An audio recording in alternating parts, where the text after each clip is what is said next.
President অহেজ Ibnan, লেখনীতে Sanjid Akter Munni. অন্তিম পর্ব।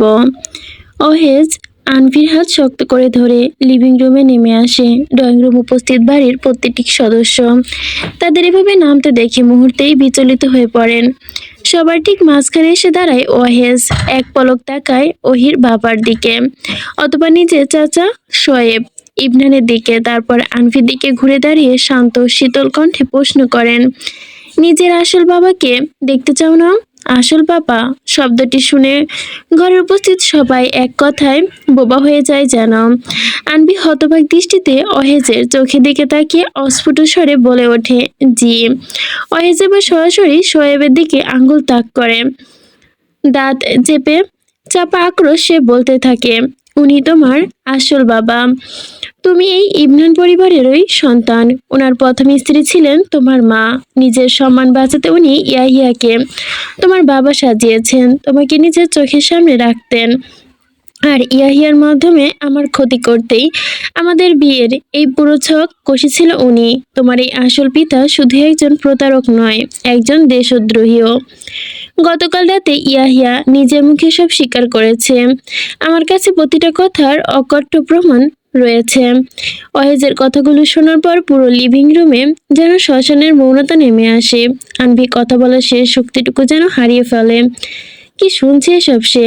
অহেজের কথা কি পুরোপুরি সত্যি? যদি তাই হয় তাহলে কিভাবে সম্ভব? নাকি অহেজের মাথা পুরোপুরি নষ্ট হয়ে গেল? রুশাদি তো রীতিমতো মাথা ঘুরে পড়ে যাওয়ার উপক্রম। তিনি তীব্র কণ্ঠে চিৎকার করে ওঠেন, কি বলছো কি ওহেজ? এইসব তুমি কাকে কার মেয়ে বানিয়ে দিচ্ছ?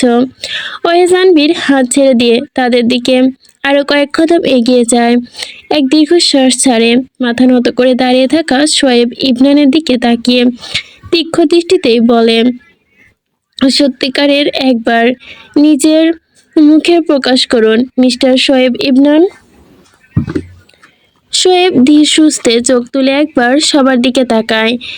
পালানোর আর কোনো রাস্তা আজ তার খোলা নেই। তিনি আনভির দিকে করুণ দৃষ্টিতে তাকিয়ে বলতে শুরু করেন, হ্যাঁ, আমি আনভির মেয়ে।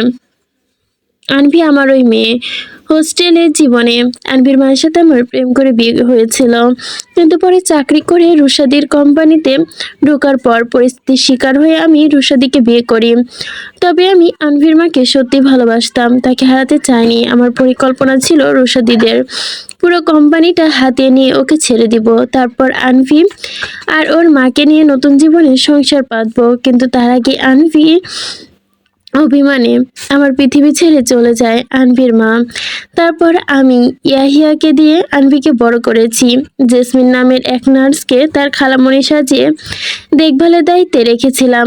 সারাকে বিদেশে পাঠিয়ে তোমার আর ওহেজের বিয়ার বন্দোবস্ত আমি করি। আমি ওহেজকে ক্ষমতা থেকে সরানোর আপ্রাণ চেষ্টা করেছি, কারণ আমার ড্রাগসের চালান সহ অনেক অবৈধ ব্যবসা ওর জন্য বন্ধ হয়ে গিয়েছিল।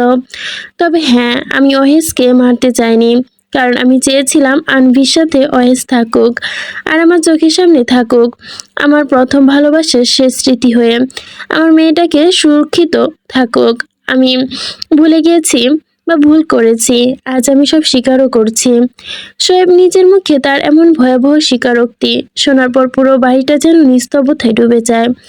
এত বছরের সংসার জীবনের সাথে ছায়ার মতো জুড়েছিলেন, তার এমন রূপ দেখে রুশাদির পায়ের তল থেকে যেন মাটি সরে যায়। তিনি নিজেকে সামলাতে না পেরে হাউমাউ করে কেঁদে ওঠে। আনভি স্তব্ধ হয়ে তাকিয়ে থাকে তার জন্মদাতার দিকে, যে মানুষটার ওরসে তার জন্ম। আজ তার প্রতি শুধু ঘৃণা আর বিতৃষ্ণা জন্ম নিচ্ছে। নিজের অস্তিত্বের প্রতি যেন ঘৃণা হচ্ছে তার। দু চোখ বেয়ে অঝরে গড়িয়ে পড়ছে অশ্রু। পরিস্থিতি আরো বিশৃঙ্খল না হয় তাই অহেজ কঠোর গলায় নির্দেশ দেয়, বাড়ির মহিলারা সবাই নিজেদের ঘরে চলে যাও। এই অপরাধীকে ধরতে এখনই পুলিশ আসবে। তার কড়া দৃষ্টির সামনে কেউ আর কথা বলার সাহস পায় না। অহেজের মা রুশাদিকে ধরে নিয়ে যায়, আয়রাও ও ওহিকে নিয়ে ভেতরে চলে যায়, কিন্তু আনভি যেন পাথরের মূর্তির মতো অনড় হয়ে দাঁড়িয়ে থাকে। তাকে ভাবে দাঁড়িয়ে থাকতে দেখে অহেজ গম্ভীর গলায় বলে, সামাইরাও ভেতরে যাও। আনভি শুনতে পায় না। অহেজ এবারও আরো জোরালো ধমক দেয়, সামাইরা যাও। এবার আনবি সম্বিত ফেরে তড়িঘড়ি করে চোখের পানি মুছে এক বুক যন্ত্রণা নিয়ে সেও ঘরের দিকে পা বাড়ায়। মহিলারা ভেতরে যেতেই পুলিশ ফোর্স নিয়ে বাড়িতে প্রবেশ করে প্রশাসনের লোকেরা। অহেজ আগে থেকে সবকিছু প্রস্তুত করে রেখেছিল। পুলিশ এসে সোয়েবের হাতে হাত করা পড়ায়। অহেজ আর তার বাবা নিঃশব্দে দাঁড়িয়ে এই দৃশ্য দেখতে থাকে। আনবি বারান্দায় দাঁড়িয়ে আছে, পর্দার আড়াল থেকে সে দেখছে তার জন্মদাতাকে পুলিশের গাড়িতে তুলে নিয়ে যাওয়ার দৃশ্য। সে জানে এই মানুষটার মৃত্যু কতটা ভয়াবহ হবে। দেশদ্রোহীদের অপ্রকাশ্যে বা প্রকাশ্যে বিশাল করাতেই ফুটন্ত পানিতে সেদ্ধ করে মারা হয়। এই নির্মম সত্যটা তার বুকে কম্পন ধরায়। বাবা হয়েও বাবাকে না পাওয়ার আক্ষেপ তার ভেতরে যেন দুমড়ে মুচড়ে যাচ্ছে, যাকে সে নিজের মায়ের বোন, নিজের মায়ের মতোই জেনে এসেছে। সেও যে এই ভয়ঙ্কর নাটকের অংশ ছিল, এই সত্য অভিনয়ে কুড়ে কুড়ে খেয়ে নিল যেন পুরোটা। অহেজ ধীর পায়ে আনভির পেছনে এসে দাঁড়ায় আর নরম গলায় বলে, তোমার মনের অবস্থা আমি বুঝতে পারছি। এইভাবে ভেতরে ভেতরে গুমড়ে থেকো না, জোরে কেঁদে নিজের সব কষ্ট বের করে দাও সামাইরা। আজকেই এই সব যন্ত্রণার সমাপ্তি হোক। আনভি অশ্রুসিক্ত চোখে অহেজের দিকে ঘুরে, তারপর নিজেকে ধরে রাখতে না পেরে হু হু করে কেঁদে ওঠে। অহেজের গলা জড়িয়ে ধরে তার বুকে মুখ গুজে দিয়ে ভাঙা গলায় বলে, আমি কি করব, আমার কি করা উচিত? একের পর এক এত বড় ধাক্কা আমি আর নিতে পারছি না, সত্যি মানতে পারছি না। অহেজ পরম মমতায় আনভির পিঠে হাত বুলিয়ে দেয়, সান্ত্বনা সুরে বলে, হয়তো এই আল্লাহ ইচ্ছে ছিল এটা। নিজেকে শক্ত করো, আমি তো আছি। আনভি হয়েছে শর্ট খামচে ধরে নিজেকে সামলানোর চেষ্টা করে। তাকে তো এখন শক্ত হতেই হবে। ওয়েজে অহেজ তাকে আর শক্তভাবে নিয়ে সান্ত্বনা দিতে থাকে, ফিসফিস করে বলে, কেঁদো না সামাইরা, যা হওয়ার তা তো হয়ে গেছে, এখন শুধু ওদের প্রাপ্য শাস্তিটুকু পাওয়া বাকি। আনবি কোনো উত্তর দেয় না, নিঃশব্দে অহেজের বুকে মাথা রেখে দাঁড়িয়ে থাকে। বিকেল 5:30, পশ্চিম আকাশে সূর্যটা ম্লান হয়ে চারদিকে বিচরণ করে আসছে। বিচার ময়দানে দাঁড়িয়ে আছে আনভি। আনভি একেবারে স্থবির হয়ে দাঁড়িয়ে আছে। তার পায়ের খুব কাছেই পড়ে আছে তার বাবার নিথর দেহ। একটু আগে জল্লাদের নির্মম খড়ক নেমে এসেছে ইয়াহিয়ার ঘাড়ে। ধুলোয় লুটিয়ে পড়েছে তার ছিন্ন মস্তক। বাতাসে ভাসছে তরতাজা রক্তের তীব্র গন্ধ। কিন্তু আনভির শোকে আর ঢুকরে কেঁদে ওঠার ফুসরত নেই, কারণ বাতাস চিরক্রমে ভেসে আসছে আরেক বাবার গণবিদারণী আর্তনাদ। শোয়েবকে চোখের সামনে জীবন্ত সেদ্ধ হতে দেখে খুব কষ্ট হচ্ছে তার। ফুটন্ত মৃত্যুতে তার এই যন্ত্রণার চিৎকার ময়দানে উপস্থিত সবার শির দ্বারা বেয়ে নেমে যাচ্ছে আতঙ্কের স্রোত। অথচ আনবি পাথরের মূর্তির মতো দাঁড়িয়ে থেকে দেখছে তা। তার চোখের সামনে শুধু ভাসছে একটু আগের দৃশ্যটা, সোয়েবের সাথে সে শেষবারে কথা বলার জন্য ওই একটা কি ছোট্ট সুযোগ পেয়েছিল। টানা 5 ঘন্টার পানিশমেন্ট, রিমান্ড আর বেড়ারদ টর্চার লোকটার শরীরকে আস্ত কিছুই রাখেনি, মাংস থেতলে গিয়েছে। কিন্তু ঘাতকের তার মুখ থেকে একটা শব্দ আদায় করতে পারেনি। ইস্পাতের মতো কঠিন ছিলেন তিনি। কিন্তু আনবিকে যখন সামনে আনা হলো, তার রক্তাক্ত ক্লান্ত চোখ দুটো শান্ত হয়ে গেল, কাঁপতে থাকা ঠোঁট জোড়া জোর করে তিনি শুধু একটা কথাই বললেন, আমাকে মাফ করিস মা। ব্যাস এইটুকুই, আর কোনো কথা তার মুখ দিয়ে বের হয়নি। আনভি জানে কেন এই মানুষটা আজ স্বেচ্ছায় এই ফুটন্ত মৃত্যুর কাছে আত্মসমর্পণ করেছে। অহেজ যখন আনভি নামটা উচ্চারণ করেছিল, আনভি জীবনের ওপর যখন হুমকি এসেছিল, তখন আর পাথর হয়ে থাকতে পারেনি সোয়েব। যেন মানুষটা নিজের শরীরের ওপর দিয়ে বয়ে যাওয়া নরযন্ত্রণা অবলীলায় শুয়ে নিয়েছে। সেই আনভিকে আগলে রাখার ওয়াদায় আবদ্ধ হয়ে সব দোষ নিজের কাছে তুলে নিয়েছে। জীবন দশায় হয়তো বাবার দায়িত্ব ঠিকমতো পালন করতে পারেনি সোয়েব। সেই আক্ষেপে তার ওই শেষ কথাটুকুই মধ্য দিয়ে লুকিয়েছিল সব। কিন্তু আজ এই বিদায় বেলায় তিনি যা করে যাচ্ছেন তা বোধহয় কোনো রূপকথার বাবাও করতে পারবে না। নিজের শরীরটাকে তিলে তিলে গলিয়ে দিয়ে চরম যন্ত্রণার আলিঙ্গন করে তিনি তার মেয়েকে এক নিরাপদ ছায়াতলে রেখে যাচ্ছেন।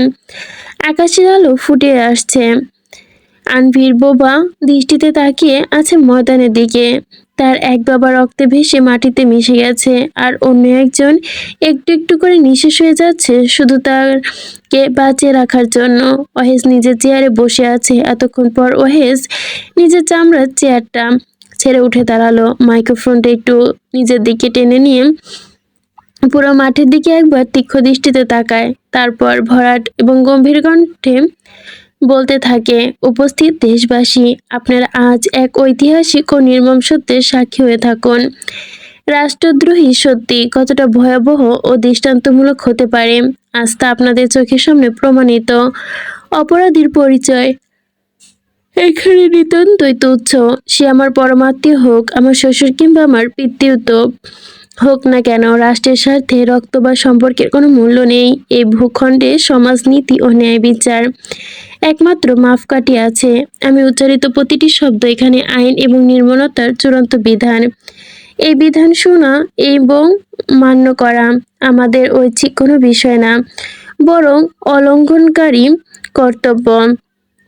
যারা এই নিয়মে অবাধ্য হবে তাদের পরিণতি হবে ঠিক এমন ভয়াবহ এবং মর্মান্তিক।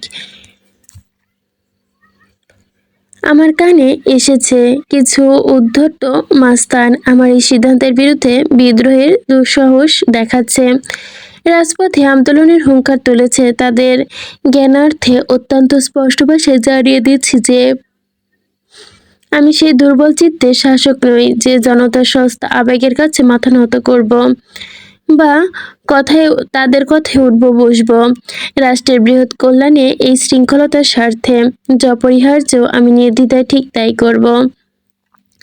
সে কণ্ঠস্বর আমার এই ন্যায়ের পথে বাধা হয়ে দাঁড়াবে, সে কণ্ঠ চিরতরে স্তব্ধ করে দেওয়া হবে। যে হস্ত আমার বিধানে হস্তক্ষেপ চালাবে তার সমূলে সপাটন করা হবে। আশা করি আমার বার্তা আপনাদের মস্তিষ্কে অত্যন্ত সুস্পষ্টভাবে পৌঁছেছে। মনে রাখবেন, আমার সিদ্ধান্তের চূড়ান্ত এবং আমার বিধান এ রাষ্ট্রের শেষ কথা। সবাইকে ধন্যবাদ।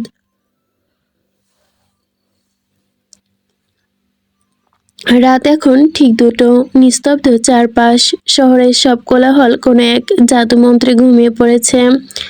বেলকনির আধো অন্ধকার রাখা সোফাটায় নিশ্চিল হয়ে বসে আছে আনভি। রাতের হিমেল বাতাস তার এলোমেলো চুলগুলো নিয়ে খেলা করছে, কিন্তু সেদিকে কোনো ভ্রুক্ষেপ নেই তার। জীবনের খাতায় জমে থাকা কত শত না বলা অভিযোগ আজ তার মনের ভেতর উথাল পাথাল করছে। আজ আদালতের কাঠগড়ায় সে ফেরে পরপর চারপাশের পৃথিবীটা বড্ড অচেনা ঠেকেছে আনভির কাছে।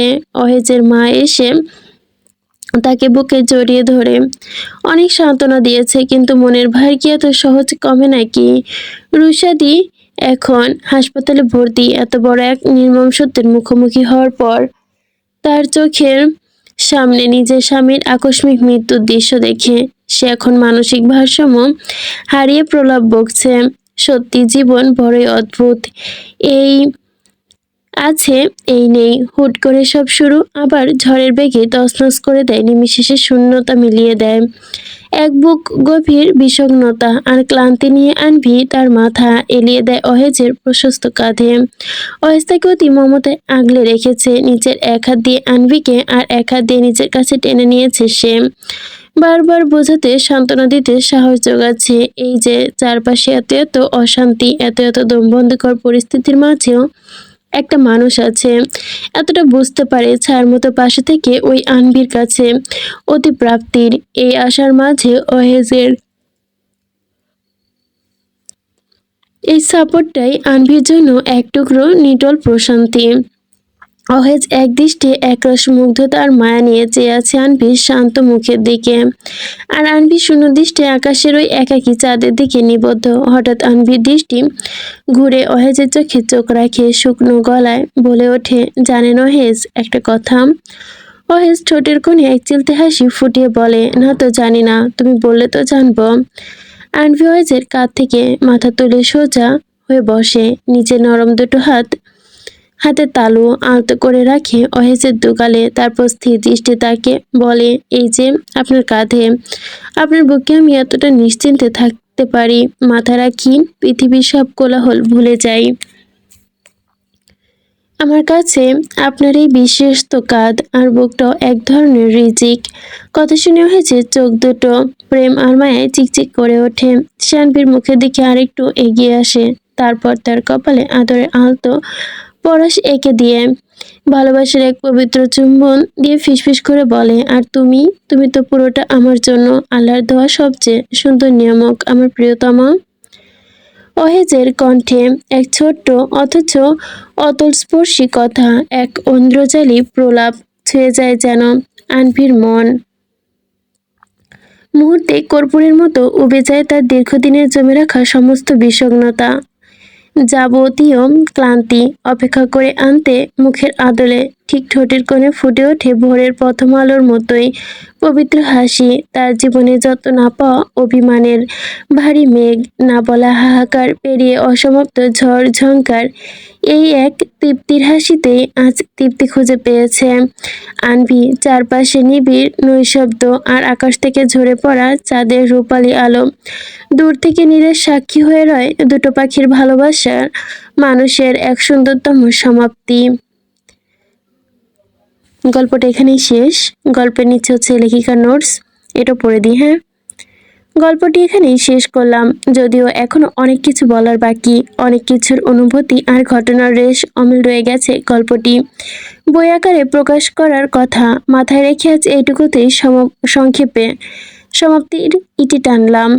এই গল্পে আপনাদের আগাধ ভালোবাসা, প্রতিটি প্রতিক্রিয়া আর পাশে থাকার জন্য হৃদয়ের গভীর থেকে কৃতজ্ঞতা জানাই। আপনাদের এই সাড়া না থাকলে অহেজ আর আনভির গল্পটা এতটা প্রাণ পেত না। বিদায় নিচ্ছে অহেজ আর আনভির, তাদের ভালোবাসা, দ্বিধা আর গল্প আমাদের মনে কিছুটা জায়গা করে নিতে পেরেছে বলে আমরা একক লেখা সার্থক। আশা করি খুব শীঘ্রই নতুন রূপে নতুন আবাহে আবারও ফিরে আসবে এই গল্প, আরও বিস্তার, আরও গভীর হয়ে বইয়ের পাতায়। ততদিন পর্যন্ত ভালো থাকবেন, সুস্থ থাকবেন, আর হ্যাঁ, আগামীকাল আসছে নতুন একটি গল্প, আশা করি আপনাদের ভালো লাগবে। যদি আপনারা চান আমি সেই গল্পটা দিব, বাট আমি জানি না কি গল্প আসবে।